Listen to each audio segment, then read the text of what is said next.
మొన్నటి వరకు చూడండి హైదరాబాద్లో ఆవిడ ఎవరో కుమార్ ఆంటీనా ఆవిడ రోడ్డు పక్కనేసి అమ్మేదంట, ఏది చికెన్ మటన్ ఏ ఉండే అనుకుంటా అన్ని రకాల కూరలు, పెద్ద లైను.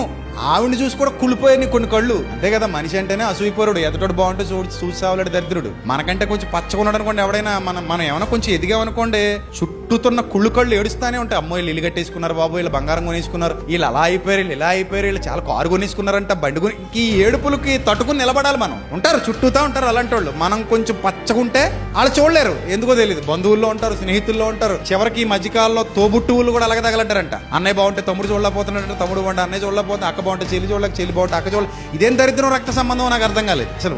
అందరూ ఓకే, ఒక బ్లడ్ రిలేషన్ అయినప్పుడు వాళ్ళు బాగుంటే నీకే కదా సంతోషం. నిజంగా వాళ్ళు బాగుండాలనే కోరుకోవాలి. ఎందుకంటే రేపు పొద్దున ఏదైనా పనికి పని వస్తే ఏమో కొంచెం మంచోడైతే నీకు ఏమైనా రూపాయి సాయం చేస్తాడేమో ఎవరో తెలుసు, అది మంచి కోరుకోవాలి. అరే మా అన్నయ్య కదా బాగున్నాడు పోన్లే, మా అక్కే కదా పోన్లే, మా చెల్లే కదా, మా బావే కదా, మా వదినే కదా, మా పిన్నే కదా, మా బాబాయే కదా అనుకుంటే ఎంత బాగుంటది. అలాగ అనుకోరు జనాలు. కుళ్ళు, కుషిద్ధం, ఏడుపు, దరిద్రం ఎన్ని లోపలేసి తిరుగుతారు మనుషులు. సో దాని వల్ల నష్టపోతారు.